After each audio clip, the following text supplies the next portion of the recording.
Welcome to another episode of our CV Weekly podcast. We have another great guest lineup for you today. We have award-winning journalist Bruce Fessier. Katie Stice will be here talking about all things Rancho Mirage.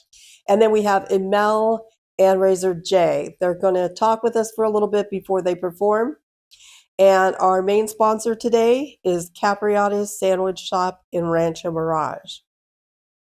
Capriati's Rancho Mirage serves mouthwatering subs crafted with premium ingredients. Join them for a taste experience like no other and indulge in their signature flavors that will leave your taste buds tingling with delight.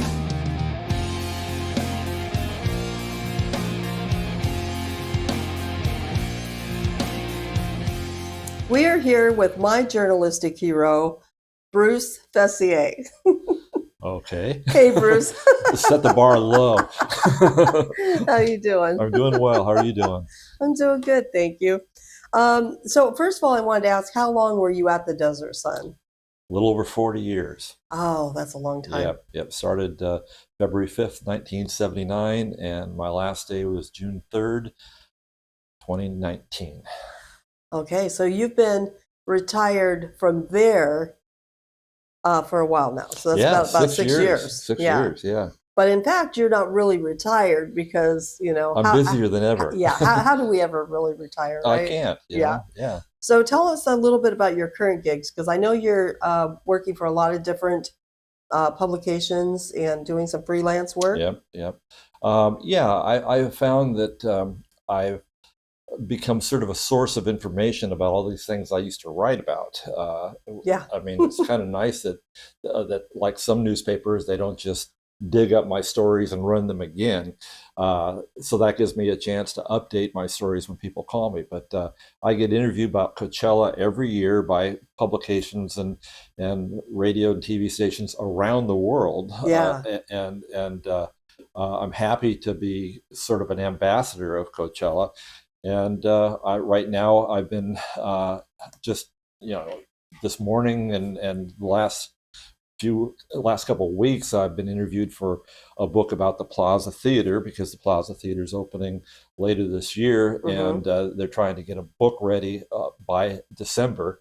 And they've been asking a lot about my memories of the Plaza Theater, going back to my childhood when I used to come out to Palm Springs as a visitor from Los Angeles. Yeah. So I've been talking a lot about that. And more than anything, I am working on a book, but I've got kind of sucked into the animal welfare business. And I produced a couple of benefit concerts for Amy's Purpose. Oh, that's awesome. That was a lot of fun. And now I'm working on making a presentation to the Inland Empire Caucus of the State Assembly. There's 16 assembly members who are interested in doing something to mitigate the crisis in at the county animal shelters. And it's not just in Riverside County, but Los Angeles County. But Riverside has one of the worst euthanasia rates of animals in the country. Yeah, and that's terrible. And the shelter is so overpopulated with animals, they would rather kill, I wouldn't say they would rather, but they wind up, because of the overpopulation, having to kill animals. Yeah. They have so many stuck into kennels, and then they develop behavior problems. What a surprise! 4 animals in one cage, and what do you expect? Yeah, right. It's very sad. So they have to kill these animals, and I'm trying to get them to increase spay and neuter services and high volume, high quality spay and neutering, so that we can reduce the population so they don't wind up in the shelters. So I've been working on that a lot too. And that's a great cause. We support Amy's Purpose as well, and Deanne LaBelle and all that. I got to give a lot of credit for what I'm doing to Lindy Beege, who you probably know. Yeah, I love Lindy and too. I'm working with this Indian Wells City Councilman, Topper Taylor, who is a brilliant man who lives over at the Vintage, and he's had $3 billion corporations. He won an Emmy Award for being one of the producers of the television series Beetlejuice, and he got a doctorate at USC. So he's the guy who's really been poking the bear with our assembly and state members, state representatives, and I've been working with him about a presentation. So good. Yeah, I always get excited when I hear people talking about working with the animals and for the animals, because I mean, we just can't do enough, for that. Right. So, well, it really is a crisis. Being pet owners ourselves, it's like, it's very close to our heart. Yeah. So you mentioned Coachella earlier. Oh, did I? So let's talk a little bit about that, because Bruce went to Coachella this year. Did you go to Stagecoach too? Oh, absolutely. I've been Oh to my God. every Again, my hero. Stagecoach and every Coachella since 1999. Wow, that's impressive. Yeah. I did not make it this year. We did not. But, I live vicariously through you and your posts. So tell us a little bit about going out there this year right after hip surgery. Good Lord. Yeah, I mean, I can't keep Bruce down. I broke my hip playing basketball. My son got this 71-year-old man a basketball hoop for Christmas, and thanks, son. So I was basically playing a version of horse with my other son, and I was doing pretty well until he did this move that LeBron James does very well, and it's a fadeaway jumper. And so I attempted a fadeaway jumper, and I did like Buddy Holly and not fade away. I wound it up on my hip and in a hospital for 3 weeks. And the first thing they ask you when you're in the hospital, so what are your recovery goals? Well, I just bought these airline tickets to Tulsa, Oklahoma, and I have a friend who's been asked to participate in this tribute to Jesse Ed Davis at the Bob Dylan Center, and that's in 3 weeks. Do you think I can make that? Well, we're going to make that happen. And so then I get down into the gymnasium where the physical therapists are. There's no way you're going to Tulsa, Oklahoma, And I wound up having to sacrifice my airline tickets and the hotel reservations and all that. Yeah. But then I said, well, okay, Coachella is 3 months away, and that is going to be my real goal. Yeah. And the week of Coachella, my doctor said, "Don't go. You're not ready to go. You're making great progress. But I cannot recommend that you walk 10 miles a day for 6 days at Stagecoach and Coachella." But I said, I'm going anyway, and I had my cane out there, and there are some times that I sat in the disabled sections. They have some bleachers, but I discovered that you sit there, and most of the people are very old who are sitting there. I mean, at least as old as I am, and there's no energy. So I got in the middle of the audience every time, and of course you did. And it's the only way to enjoy it. I mean, when we went to Desert Trip, it was kind of funny. My wife I went separately. My wife and my son Parker went together, and my wife was so happy that they had bleachers, and she could sit down. And Parker goes, "We have to sit down? Are you kidding me?" But the way to enjoy it is you're standing so you can dance to the music, And so I really enjoyed Coachella, even though when I got home I was a wreck. Oh, I'm sure. I can only imagine. Yeah. I had my wife stayed up until we get home about 2 o'clock in the morning, and she'd massage my thighs and stuff like that, and so it made it okay. Took a few drugs. There's no painkiller better than cannabis, I swear. And it's natural. Yeah, that's right. Well, I'm glad you were able to make it and still here to talk about it. Yeah. No, I can't see myself missing Coachella. Well, so let's talk about, you've interviewed so many people over the years. Let's talk about what some of the standout ones might be, or just pick one that pops into your head. Well, I just wrote on Facebook today, and I realized that this is going to be about 3 weeks old by that time, but Brian Wilson died the morning of this interview, and I was thinking about, in fact, originally Jane says, "Oh, you got to write about this." Jane's my Yeah. wife, and she says, "You got to tell the fart story." Like, oh no, it's way too soon to tell the fart story. And then Mike Felchey wrote to me, "You going to write about Brian Wilson?" Because he was my features editor when I went into Beverly Hills to interview Brian Wilson. And I wrote on Facebook that my favorite, one of my top 5 favorite celebrity interviews, and one of my least favorite 5 favorite celebrity interviews was Brian Wilson in 2 separate interviews, because he told me, he goes, LSD was not good for me. And I said, "You think?" I mean, his brains was a little bit, rattled by that, and he never recovered. It was pretty sad. I mean, he was a brilliant, brilliant musician, and but at the same time, he just wasn't all there. I became friends with his right hand man, both personally and on stage, Jeffrey Foskett. Jeffrey had a home in Rancho Mirage here, and so Jeffrey really loved the way that I interview people, and he said, "You can get through to Brian. You can, he is there. You just have to get through to him." Yeah. And the whole key to interviewing him is asking the right specific questions that unlock the treasure trove of memories he had. And when I interviewed him on the phone, didn't get there. He answered with 1 word or 1 sentence answers. Those are rough interviews. And Jeffrey said, "I'm going to get you an interview at his home where he's comfortable." And he did. And when I asked the wrong question, like, "So can you talk a little bit about what it was like recording in the 60s? He goes, "No, I don't.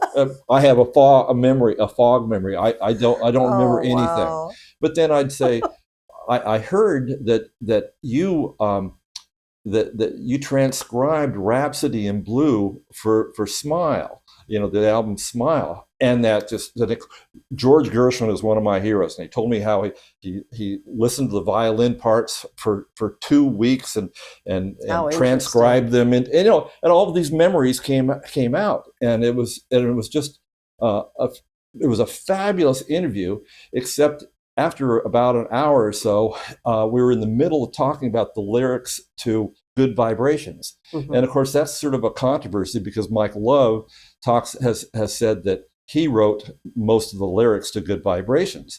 And Brian was telling me that Gary Asher wrote the lyrics to Good Vibrations. And we were just getting into it. And he goes, "Okay, thank you for the interview." And like, what? And he just got up. And he was sitting in an armchair like this, a little more padded. And he just got up and he starts walking up this spiral staircase to the 2nd floor of his home, and he farts. And he goes, "Oops." And I said, and that was the final note of our interview. So that was one of my favorites. That was definitely one of my favorites. I mean, very memorable for sure. Yeah. I mean, I did the last interview with Frank Sinatra. Yeah, and that was kind of interesting. I didn't realize until this year that it was the last interview, because I saw some video online talking about Larry King, who had the last interview with Frank Sinatra in 1988. Yeah. And I was thinking, God, I interviewed him in 1989. But I interviewed him by fax. Oh, I mean, people tell you, "What is fax?" But he did not like the press, and I mean, he died in 1998. So for him not to do any interviews the last decade of his life tells you how much he appreciated the press. But I got along great with his PR person, and I was friends with so many of his friends.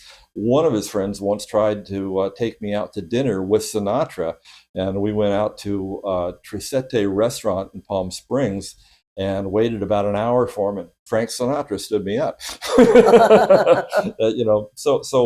I had a good enough relationship to believe that I could get an interview with him, and the PR person tried to set it up, and the only way that he would do it is if I faxed him questions, and then he faxed them back. And but it turned out, you could tell that it was his voice. Yeah. He was not, it wasn't a PR person who was making up the answers or Right. interviewing him and just coaching him.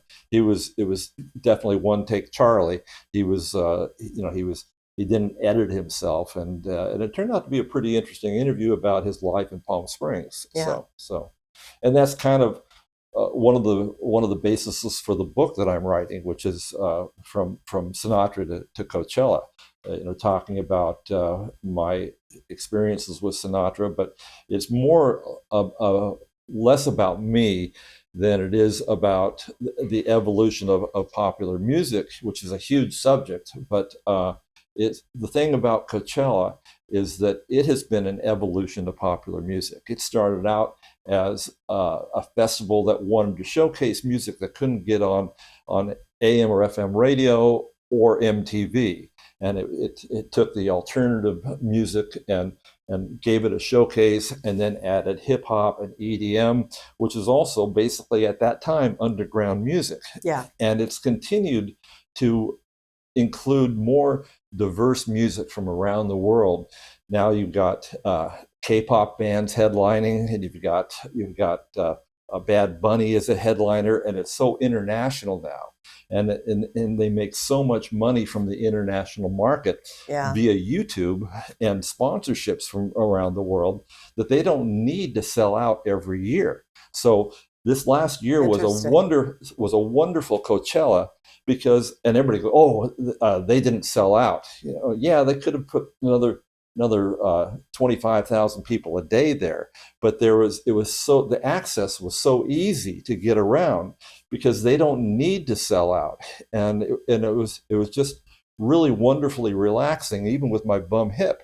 I could get around, and that's part of the evolution of popular music, that they can bring in music and people can be singing along in the crowd in a foreign language. Most people may not know the lyrics to the words, but there's enough people who are singing those lyrics that you're going, wow, they really have brought the world to the Coachella Valley. Yeah. And that's an amazing change in popular music. So, and if you think about Sinatra, he did sort of the same thing. I mean, he was influenced by Billie Holiday to a great degree, and Mabel Mercer, black singers back in the 1930s and 40s. And he was exposed to Italian music, and he took operatic lessons to learn how to sing bel canto style.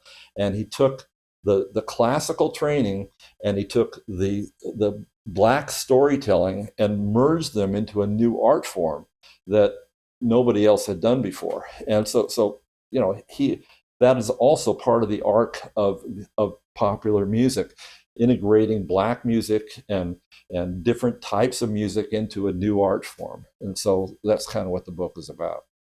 Yeah, so because I was just going to segue into your book.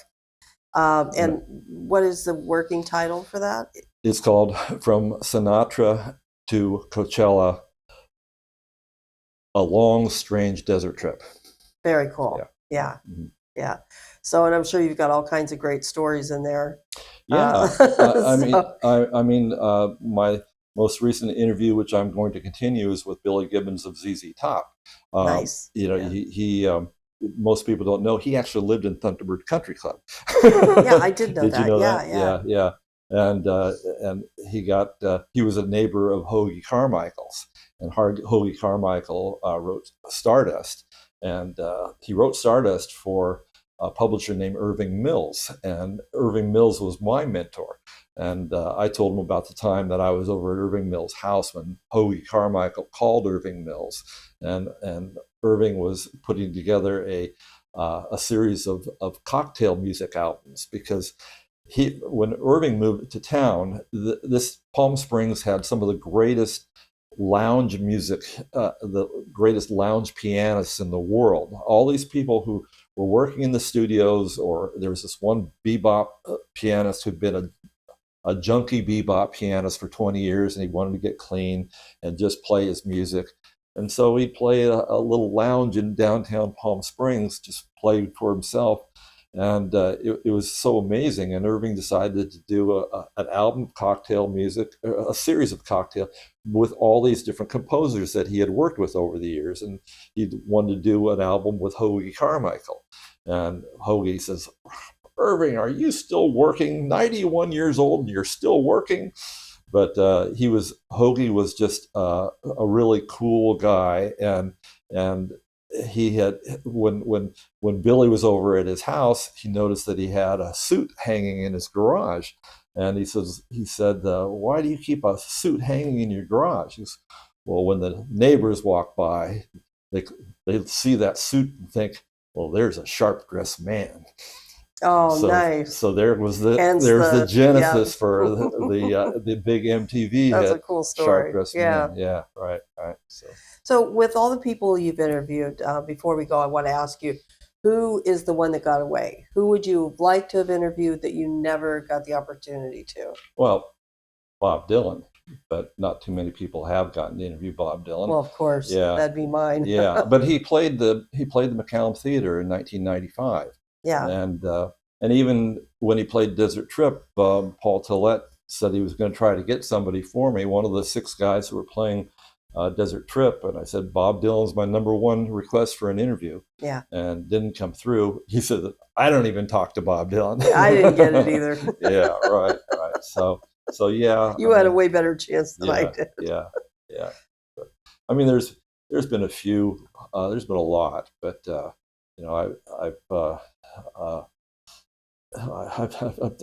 I've been very fortunate in getting to interview really fascinating people over the years. Yeah. Well, I can see that your, semi-retirement has been very relaxing. Yeah.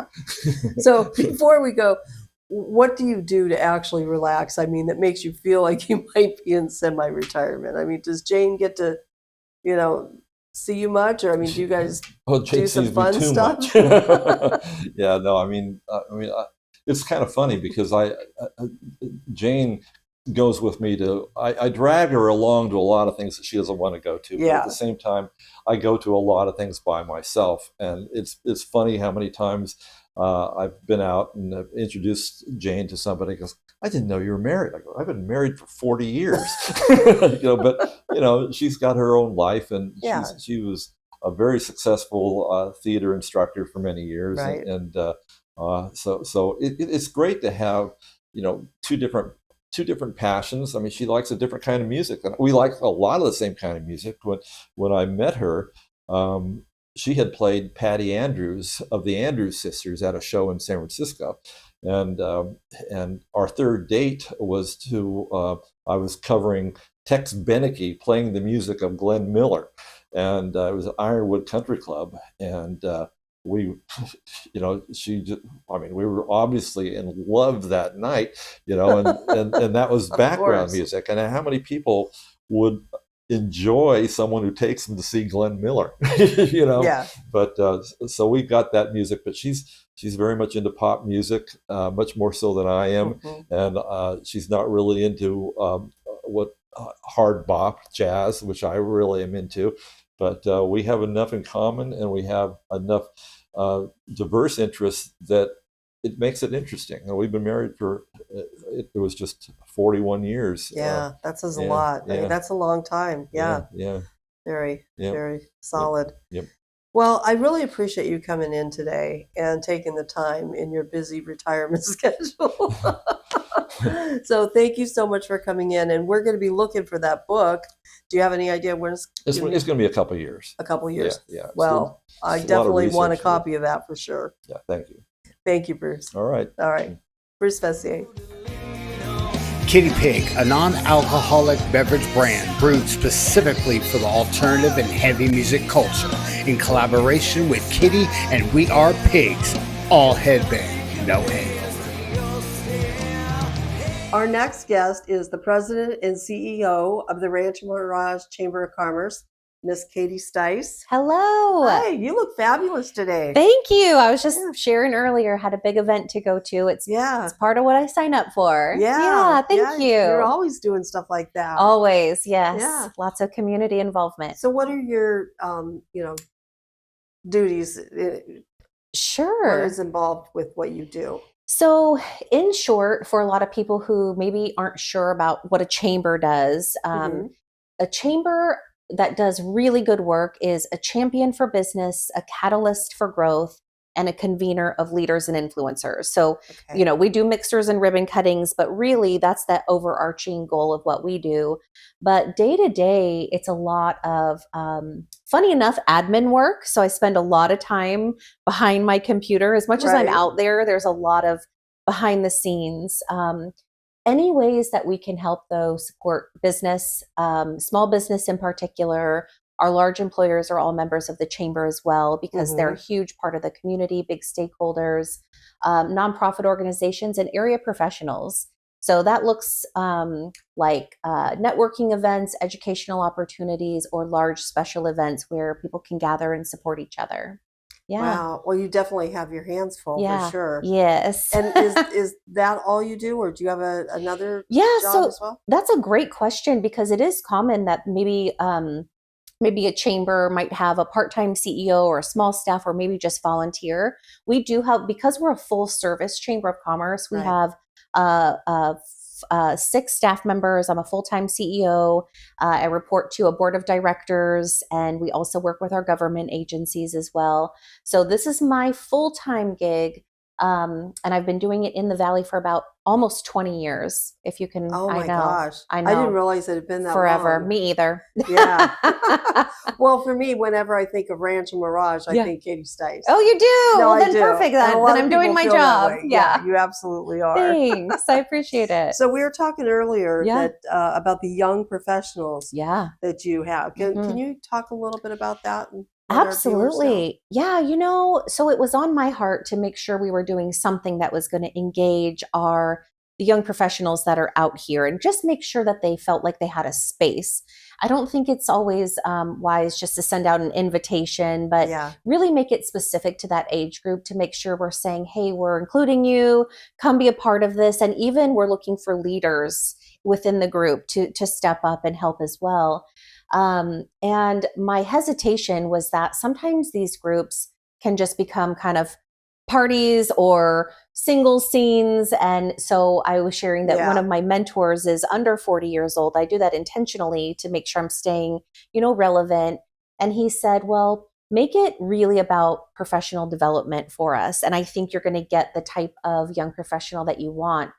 And sure enough, attendance is, about 50 young professionals that come out.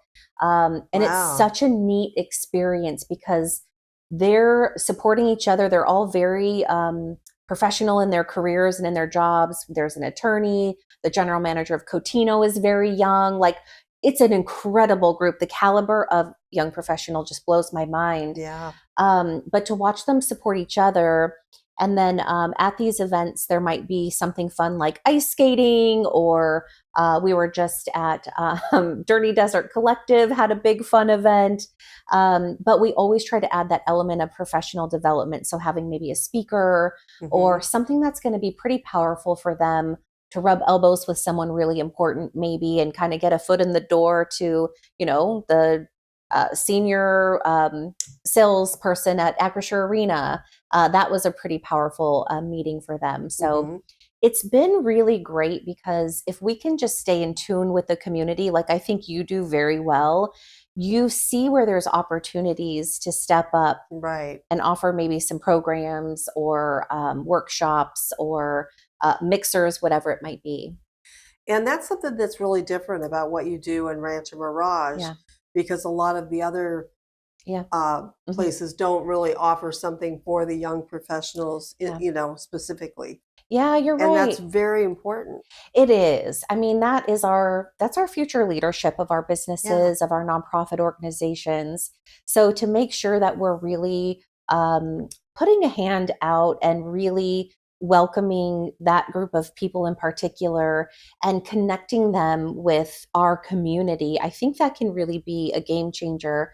Because, some of the conversation in the community, it kind of, we say, these young professionals grow up and they maybe move away and don't come back, or they go to school and don't come back. The more ties, I think, that those young folks have here, the more likely they are They to want come to back. stay. And, Yeah. come back. And they Yeah. have opportunity. Oh gosh, you know, I know, you know, the general manager here and there and that hotel and that attraction. Maybe that's where I want to work one day. Gosh, Yeah. that open door could really be a game changer for us in the future. Right. Yeah. And then they, in turn, are going to want to do the same thing. That's right. And mentor others. That's right. Coming up as well. Yeah, I think you're so right. When we get support, I feel like we have that that same giving spirit where we want to give back. Hey, this really worked well for me. This changed my life. I want to make sure to give back. It's kind of funny how it has a ripple effect in the community. It does. And it feels good to help other people and to bring people together. Always. We have that in common. Yeah, we do. Absolutely. Yeah. Well, I know you do a lot of events. Mhm. What is one of your favorite events? I know it's hard to just narrow it down, Yeah. but a favorite or a couple of them that Sure. you do. Well, definitely the Young Professionals Network, just launching that program has been a favorite of mine because going back to what we were saying, someone helped me. I had many people helping me through in my career to get where I am today. So love that. But I'm definitely an expo girl. I've been doing expos now locally for must be 18 years. And so I love an expo event because a lot of people join the Chamber of Commerce. They want exposure for their products, services, their wares, whatever it might be. Right. And an expo event is the perfect opportunity To do do it to the masses. And so we might have anywhere from I would say around 100 booths. And we'll get 600, 700, 800 people in 3 hours just to come by and talk to our local businesses and our small businesses. And that kind of power in 3 hours is so great. And that's the exposure our small businesses are really looking for. But it's interesting because I wouldn't measure success just by, 800 people came in an hour, although that sounds really great. I measure success by, are the people just grabbing pens, we call them pen grabbers, and walking around, or are they having meaningful conversations with the businesses? Taking full advantage of That's the right. expo. Yeah. And so at our last 2 events, I paid a really close attention to that. And my heart was just so happy because people were really doing business together. And I think, that's something that we try to do really well. We try to really communicate. Shop small, shop local. Yes, you're helping your local economy. And then when you can watch it happen before your eyes, you're just like, oh, this is what I was meant to do. So so our expo will be, we usually have it the beginning of November before Small Business Saturday. We try to make it when all the snowbirds are coming back into town. That's a really fun favorite annual event. Okay, cool. Yeah. So we have that to look forward to coming up in November. Yes. What other events do you have coming up before that? Oh, sure. So Taste of Summer Rancho Mirage is another really great one. A lot of people I think have been to a taste of event where it's one night and you just eat your heart out. Well, this is different because it sends you into the restaurants in the slower summer months. So a lot of people may not know that when restaurants participate in those events, it's pretty expensive for them. It's, they've got to send their chef and food and staff. Yeah, exactly. And it can be kind of hard for them to do. And especially coming out of the pandemic, it's kind of hard to ask our restaurants to give away things for free. And so what we like about Taste of Summer Rancho Mirage is you as the consumer, you'll buy a wristband for $10. That'll give you access to 30 restaurants that are participating. They have different deals and specials and promotions. We might have gift card programs where if you buy $20, maybe you get $20 gift card. And then it lasts for a month. And so you go into the restaurants. So that is a cool economic driver because their staff are now kept busy working in the summer. You're going to tip them. You might buy some extra things. So we love Taste of Summer for that reason as well. Yeah. Yeah, and it is a really fun event because I've been to one of those before. Oh, good. Yeah. Good. Very well done. And yes. It's very enjoyable. Thank you. Appreciate it. So what are some other events that you have coming up after that one? Yeah, we have our signature speaker series is happening right now. That's more of the educational component. I got an email about that. Yeah. Yeah. It's neat because what I do is I try to really stay in tune to the business community, what they're talking about, what their needs are, what their worries are. And that really fuels me with, okay, Katie, you need to have someone come out and talk about AI, right? So we did Yeah. that.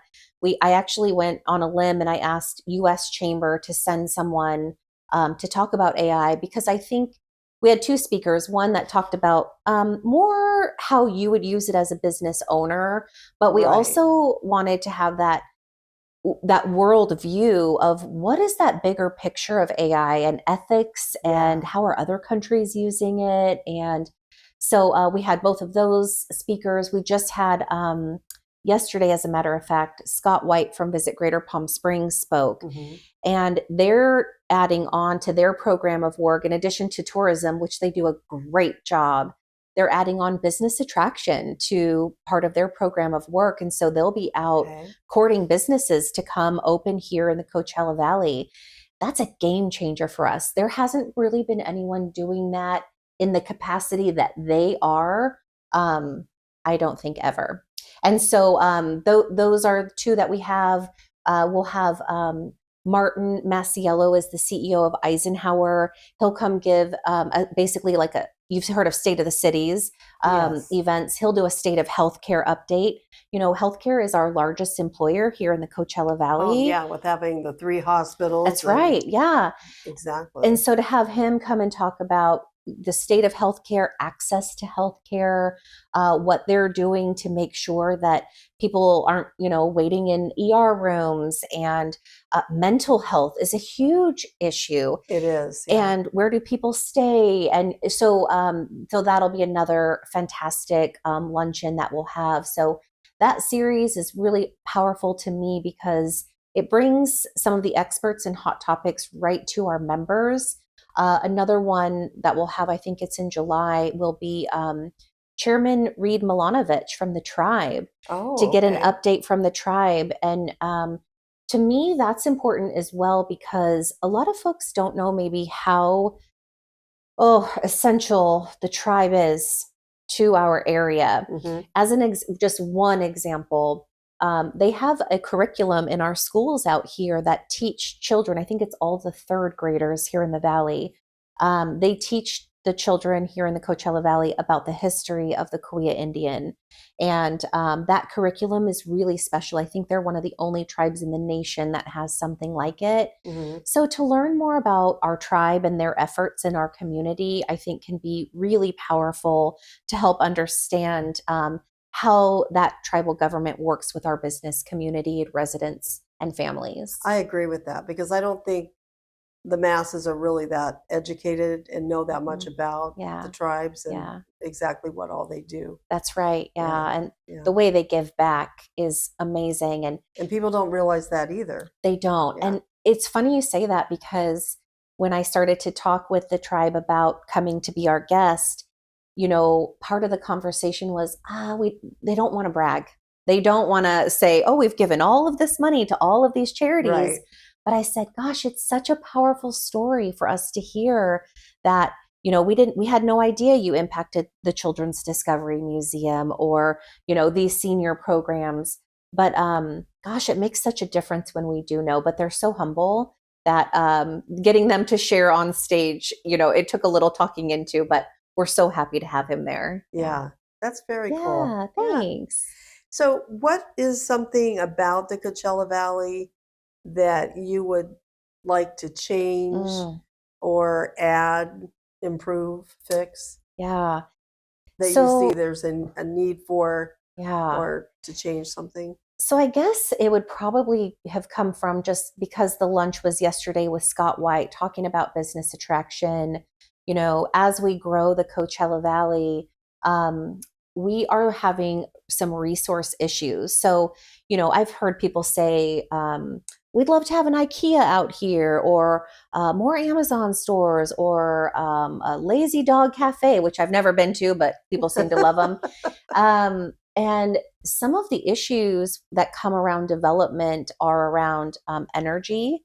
So we need more substations out here, and to build one is millions of dollars and takes 3 to 5 years. We also have a broadband issue out here, meaning there are some spots in the valley. It's even happened in Rancho Mirage. They're tending to it, where you might lose calls. And so, and same with even our sewage system. So we have some utility issues when it comes to growth. And that, as Scott White and Visit Greater Palm Springs are going to work on business attraction to bring people here, we need to make sure that every city is really putting the infrastructure in place so that as we're bringing businesses out here, they're ready to open and they're ready to build. So I see an opportunity there for cities to work together, for communities to work together, so that we can be ready when we get those calls from the lazy dogs or whatever businesses want to come to the Valley. We're really prepared to grow. And part of that growth is important because more jobs, higher paying jobs for people, it'll keep families out here. And it'll keep us more of a year-round business community. And that's what we really need too. It is. Yeah. More year-round stability. That's right. Yeah, to keep people staying here. Yes. I mean, everybody wants to get out of the heat, but still to have more year-round residents. Absolutely. Yeah. So when we had that conversation yesterday, I think I just ended it and said, okay, I feel good about at least knowing that. And that way, when I engage with my lawmakers and, my city of Rancho Mirage, and I work with all of the cities in the Valley, I can ask those questions and say, what is the plan for La Quinta? I live in Indio, and find out a little bit more. But, we were lucky enough to talk before we went live on the podcast. And one of the things we shared is this Valley is so special. And the people here, the leaders we have, the way people collaborate and work together and problem solve. I mean, there's no other place like it. Absolutely. So we'll figure it out. Yeah. Yeah. Yeah. So how do people get involved? I mean, if they want to join the chamber or if they want to get involved with all these programs, absolutely. What do they do? Yeah, great question. Easiest thing they can do is go to ranchomiragechamber.org is our website. Our events calendar is right on that page. Our full business directory is there. People can email me. My email is on there. But really just start getting involved. And I'm going to say that, but I'm also going to say I'm an introvert in an extrovert job. And so I know putting yourself out there can be intimidating, or just showing up at a chamber event can be a little uncomfortable.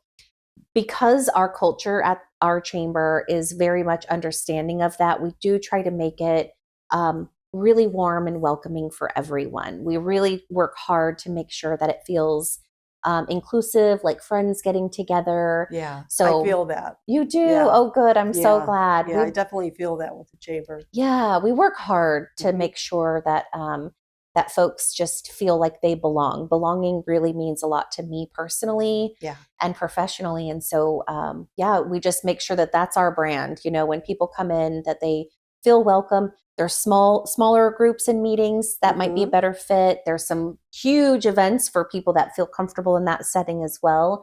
Or they can just come meet with me and we can chat about the business goals that they have. Okay. Yeah. All right. So they can just go to the website. Yeah. Yeah. And just get started. And usually I'll kind of be a little bit of a pusher and say, try this, like, let's get you involved. Some gentle guidance. Yes. Yeah.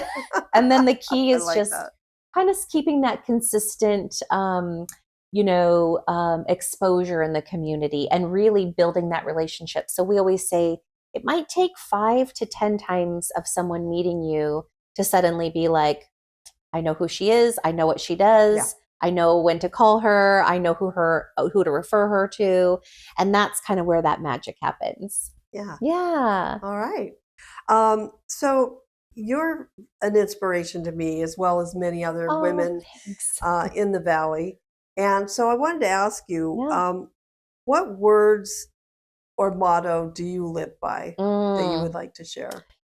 And thank you for that. I appreciate it. So before the pandemic, but definitely in the pandemic, I learned about myself that I can see a lot of clarity and chaos. And so I'm like trying to figure out, how do I always channel that? Because if that's a strong suit that I have, I want to be able to use it to better our community. But for me, it always comes back down to resilience, right? Being able to, in fact, I posted about it on my social media today. being able to continue to show up and continue to push I through. saw that. Yeah. Being able to, and then inspire other people to do the same. Because I think if I do it, but if I also say I'm doing it and say sometimes like, this is hard. It's hard to Yeah. keep showing up during the pandemic. That makes you a real person, but it also inspires other people to say, well, if she can do it, maybe I can too. Maybe I can give it a go. Exactly. Yeah. So I don't necessarily, a motto doesn't come to mind, but the word resilience comes to mind. And yeah, just honestly supporting each other. Like, this community is so special. And I think everyone can find their place and a little bit of a home somewhere with their group of people. And so we just try to create that at the chamber, and we hope it works for folks. May not work for everyone. Another chamber might work, another group, but it's always on my heart to make sure people feel like they've got a place where they belong and can thrive. Nice. Yeah. Yeah. Well, you do a great job of leading by Thanks. example. Thank Yeah. you. So thank you so much for taking the time to come in and chat Mhm. with us today. Thank you for doing this. I really appreciate it. We appreciate the opportunity to share, and we love you and Phil and CV Weekly. And so knowing you all are doing this is really amazing. Thank you. Looking forward to it. Thanks. Katie Stice, everyone. Rocks and Records. They offer a carefully curated selection of vinyl records with a variety of genres. They also carry crystals and fossil rocks. Come in and see for yourself. Our next guests are eMMELLE and Razor J. And welcome to both of you. Thank you. Very excited to have you here. And first, we're going to start out talking with eMMELLE, and then we'll get to Razor J. So I can't believe that we've never met. I know. Which is crazy, I because know. we had you and Mark Wadlin on our cover, I believe. It showed up in my memories this morning on Facebook. Was it last year or the year before? I think it was 2023. Yeah. I think it might have been 2023. Maybe not. I can't remember exactly, but doesn't feel like that long ago. Yeah. Yeah. So we have so many people in common. And so it's really nice to have you here and meet you. in Thank person. you. I'm really happy to be here. Yeah, it's nice to finally meet you. Yeah. Meet you both. Yeah. So how did you get your start in music, and how long have you been performing? I started doing music at the end of 2022. I started taking some vocal lessons from a studio, like a music studio or music teaching studio out here called Willow Creek Music. Okay. And my vocal coach at the time was very, I guess you could say, he was kind of pushing me a little bit to get out there and like get my voice out there. So I met this guy named Johnny Ransom. I don't know if you know who Johnny Ransom is. He gigs out here a lot. He's a really good guitar player. I'm pretty sure Razor knows him. And we were going to work together, and we got a gig booked together and everything. And then we kind of just like parted ways. And I basically found Mark on Instagram, and I called him on an Instagram, and I was like, hey, I have this gig and I really need a guitar player for it. And it was super last minute, but he was like, yeah, sure, I'll do it. And we did the gig together. And then from then on out, we just started gigging a lot together and pretty much playing all over the desert. Yeah, that's so cool. Yeah. And you guys still play together. And aside from what you and Razor J are doing, you play in a band with him as well? Yeah, so we're in a full band now, and we just do like pretty much a lot of 70s, 80s, and 90s rock, a lot of grunge. Oh, very cool. Yeah, That's right up my alley. Yeah, that's what we love to do. So Yeah. we're still looking for a bass player. If anybody, Okay. yeah. Looking for a bass player. Yeah, looking for a bass player. And what's the name of the band? We're called Kilt, Killt, Kilt. Okay. Yeah.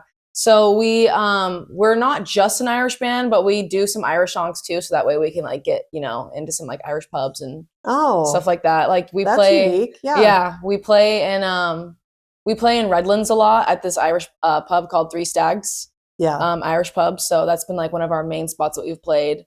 We used to play at O'Kane's too, before they closed down, and we're in the process of trying to get booked at more places and places that are not Irish to try to just get ourselves out there more. Yeah. Well, this is a good platform for everybody to get to know you and know about all this. Yeah. And okay, so I'm going to have you pass the mic over to Razor J, Here you go. who I'm going to try and not refer to as Juan throughout the interview. All right, cool. We're good. All right. So you and I go way back. I mean, Phil and I Yeah. have known you for years. Yeah. For a while now, because you guys Yeah. have been doing things for so long. It's cool. Yeah, yeah. So what have you been up to, well, in the last couple of years since, we've talked to you? Despair? No, actually, I've been, besides the existential crisis I go through every Tuesday, I've been doing stuff with eMMELLE, which has been really fun.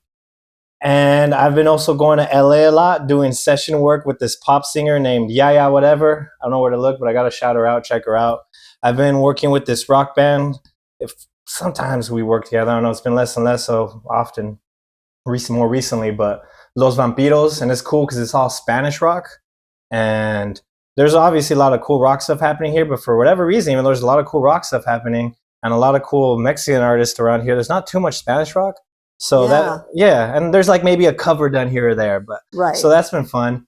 I also play a lot in country clubs, casinos, top 40 cover band gigs, and sometimes I'm a hired gun. And then on top of all that, even though it's very active and kind of takes a lot of time, I'm also still making my music, Razor J, releasing music, writing music. I haven't released anything in a while, but I've been really hunkered down, making music and working with producers, working on beats, writing stuff. So yeah, a lot of stuff. I Wow, think. that's very cool. You've been busy. Well, you are an amazing guitar player. Thank you. And I believe that you've been nominated for some CV Music Awards in the past, I think. Yeah. Yeah. I won the Guitarist of the Year, I don't know, 2019 or something. Yeah. A while back. Yeah. I just say, I like to call it the great before, anything before COVID. Right. Yeah. Like everything's. Yeah, there's just. BC, before COVID. Yeah, BC, right. BC before COVID. That's funny. So, yeah, so it was sometime in the great before. And then also, I know I got nominated for Best Rapper. I don't know if I won. I would have remembered that. Yeah. But yeah, I got nominated for both those things, which is kind of cool because that's what I consider myself. I'm a rapper and I play guitar. Yeah. And so I do play lounge piano, like I mentioned, at country clubs where I'm just the guy in the background. That's a big jump from lounge piano to being a rapper. Oh, what's crazy is you're very much right. What's crazy is when you have two of those same gigs on the same day. This has happened to me where I'm at a place playing country club music and I'm thinking like I'm playing jazz standards from the 40s and doing this stuff. And in my head, I'm like, these people have no idea that in 4 hours, I'm gonna be shirtless, like turning up, with people who are high and drunk and like girls are gonna be twerking. And that's exactly how that went down. Oh my God. So I've lived that duality as an artist before. That's priceless. It's kind of crazy where you're like, tux or not tux, but a suit looking all nice. And then next thing you know, because I'm always shirtless when I perform. So yeah, it's just wild, but it is kind of interesting to go back and forth between those. Yeah, I'm sure. Well, that's a testament to how good you are as a musician. So how did it come about that the two of you started performing together? Well, so how long ago was this at the Roadhouse in Palm Springs? Yeah, it was at the Roadhouse. So I went to go see Christopher Doe. I went to go watch him perform, and he was playing in his full band with him at his gig. And then Christopher invited me up to sing a song. And then I sang a song. And then he, after I was done singing the song, approached me and was like, hey, if you ever need like a fill-in or a guitar player, let me know. And I was like, oh man, like, thank you, but I'm already playing with somebody right now. Fast forward like a year later, Mark moves out of town. Right. So I called him and I was like, hey, like, I need a new guitar player. And he was like, yeah, I'm in, let's do it. Cool. Very cool. Yeah. So what kind of music do you guys perform together? We do a little bit of everything. And it's really depending on where we're at is what we play. So like if we're, like at a country club or something, we're going to play like music that's like, more tailored to that crowd. Right. But if we're like playing at like, like a bar or something, then I prefer to play the more heavy stuff. Okay. Yeah. Yeah. So you're very multi-talented as well, like Razor, with being able to cover all different genres. I truthfully feel comfortable singing about anything. That's very cool. Yeah. Yeah. Yeah. And are you guys working on new music together, like originals or anything like that? We've talked about it. He has his own music. I kind of am working on my own music myself. but we haven't really collaborated on anything yet. But we should. Yeah. We should. Yeah. Yeah. Any thoughts on that? Yeah, take a mic. So everything she said was a lie. No, just kidding. Everything she said was pretty solid. But on the music together, because I've been making beats for my stuff, and you should actually check out her song "Hate Me." Yeah, it's called Hate Me. Yeah. Another one coming out soon too. So she has music out. It's out on Spotify. You can check out my music, Razor J, everywhere. But I've shown her some beats, and we've talked about linking up and maybe making some music together for that. But the stuff that we do live is mostly just cool covers because we want people to have fun. Yeah. You know, like when we play, like she said, when we play country club, we're gonna play mostly chill, relaxed stuff. When we do the bars or something like that, we're gonna play stuff that people can sing along and get rowdy to, and Yeah. things like that. Well, and the country clubs are cool because they pay a little bit more than playing in bars. I mean, it's just a fact. So Yeah. it's kind of nice to be able to do both, to supplement the income. Sure. And back to you. So I just found out, this is so funny that we have never met, that you work as a bartender at Booze Hounds, where our son, Joe, Yes, works yes. as a junior chef. Yeah. What up, that's- Joey? That's so cool. And so do you have a daytime job or do you do music full time? I mainly do just music as a performing musician. That's my gig, but I do teach lessons. Okay. And so that's something that's basically supplements. It just keeps me steady because I'm a freelancer. And so Yeah. sometimes I like to say that sometimes life is good. I got gigs, left and right. And I'm like, hey, I like your smile. Here's a 20. And I feel like I'm crazy good. Yeah. But other days I'm like, all right, so if I eat half as much for the next 2 weeks, I think I'll be fine. So it goes back and forth. Thankfully now I'm a bit more long foresighted, or I plan Yeah. things out. But yeah, Right. so I teach to have steady weekly income, Okay. but it's all music related.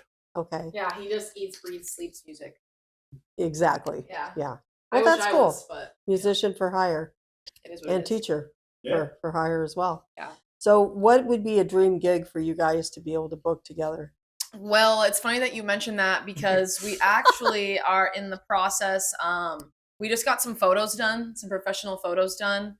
And we're going to make an EPK and we're going to record some professional videos of ourselves. Because we had a mutual friend in the music industry who wants to kind of help us book bigger corporate gigs. Okay. So that's kind of our goal right now, is to book bigger gigs and gigs that are out of town as well. Like, like country clubs, weddings, whatever. Yeah. Because that's where the money's at. And that's kind of our main focus right now. Doing originals is kind of on the back burner a little bit because we're kind of more of a band that just does covers, right? We're kind of Yeah. like Predominantly. you know what I mean? So like if we go and play like at, a gig for a party or something, let's say it's like a party for, I don't know, it could be for anything, for a wedding or whatever, they're not going to want to hear our original music. Yeah. They're going to want to hear the that's how cover. it They're is. going to give us a list of like, this is what we want to hear, this is what we want played, and we're like, cool, we'll play that. Yeah. So that's kind of a goal of ours right now, is for me personally too, is I want to get more away from bartending and more into music. So I'm going to take a leap of faith and I'm going to cut myself back a little bit at work and not bartend 5 days a week anymore, Oh, cool. and probably just bartend like 3 or 4 days a week, so I can actually really focus on my own music too, because I have a couple of songs in my files are just sitting there that I haven't released and I haven't done any video work for or anything. So Yeah. I kind of, I'll make less money, but I want to be happy. So Well, and that's important too. yeah, making music and performing makes me like happier than anything. So that's Yeah. kind of the goal. If I'm making less money, then so be it, Right. Yeah. Yeah. But you're, living the dream. Yeah. Yeah, exactly. Living the dream. Okay. So Love being broke. I'm just kidding. So where again can we find your music, and then you can tell us? I have just one song, only one. There's more coming. I have a song on Spotify. You can get it on Spotify, Apple Music, YouTube. The song is called "Hate Me." It's a single that I released probably like 6 months ago now, so it's been out for a while. And then for our band, you can find us on Instagram at eMMELLE Duo. That's eMMELLE Duo. And then my personal page on TikTok, which I have for music as well, is eMMELLE. And then Mhm. my Instagram is eMMELLE. That's where you can find all my good stuff. All right. Yeah. And how about you, Razor? if you shout Razor J into the wind, sometimes I just show up. You gotta do it like Beetlejuice, where you do it 3 times and I pop up. But no, for real. I love it. But then, well, actually, if you want to hear my music, and I have new music coming pretty soon. I also haven't released anything in I think maybe 6 months or so too. It's been a while, but I've literally written songs, gotten them mixed, getting ready to release, and I thought, no, this isn't who I am now. So I've just been doing that a couple times, but I feel really good about a few songs I have coming, and you can find them on Spotify, Apple Music, YouTube Music. I have a few music videos on YouTube. Shout out Coachella Angel for shooting one of my music videos. And I also have a TikTok, Instagram. Just look up Razor J Music or Razor J, and you can find my stuff. I'm putting out more content every now and then, so you can check out the songs. But on top of that, you can also check out Yaya Whatever everywhere you listen to music, because I'm playing guitar and I'm involved in the writing and production of her beats and her music too. So it's good stuff there. But yeah, look up Razor J online and you'll find me. All right. Well, I want to thank you both for coming in today to chat with us. Thank you. Thank you. And they are going to perform for us. So yeah, What? thank you. eMMELLE and Razor J. Thank you. Neil's Lounge, known as the Coachella Valley's best dive bar. Neil's Lounge is a beloved watering hole located on Highway 111 in Indio. Neil's Lounge is renowned for its non-nonsense cocktails and raucous entertainment with karaoke every night. It's the locals' hangout. Any way you want it, that's the way you need it. Any way you want it. She loves to laugh, she loves to sing, she does everything. She loves to move, she loves to grow, she loves to love and thing. All night, oh, every night. So hold tight, oh baby, hold tight. Any way you want it, that's the way you need it. Any way you want it. Any way you want it, that's the way you need it. Any way you want it. I was alone, I never knew what good love could do. Ooh, then we touch, then we say about the lovely thing. All night,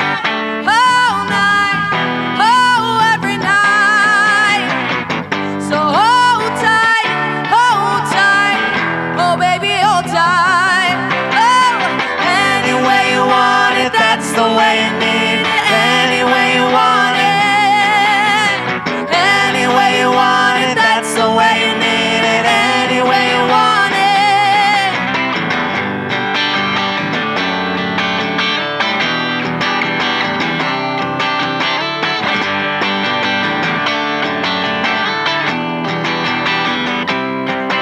She said,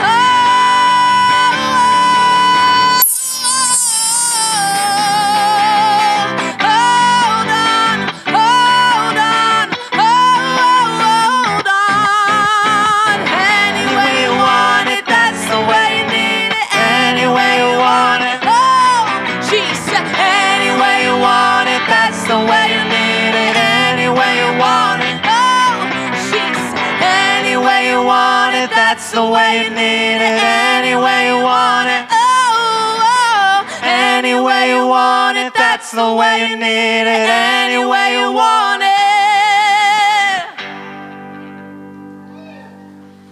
Thank you. I'd like to thank all of our guests today, Bruce Fessier, Katie Stice, eMMELLE and Razor J, along with our episode sponsor, Capriati Sandwich Shop in Rancho Mirage, and our advertisers, Kitty Pig Beer, Neil's Lounge, and Roxon Records. And as always, I'd like to give a shout out to my man, Phil Lacombe, behind the camera, and Kurt Schawacker, our editor who puts all this together. Thank you so much for joining us today. And that's a wrap.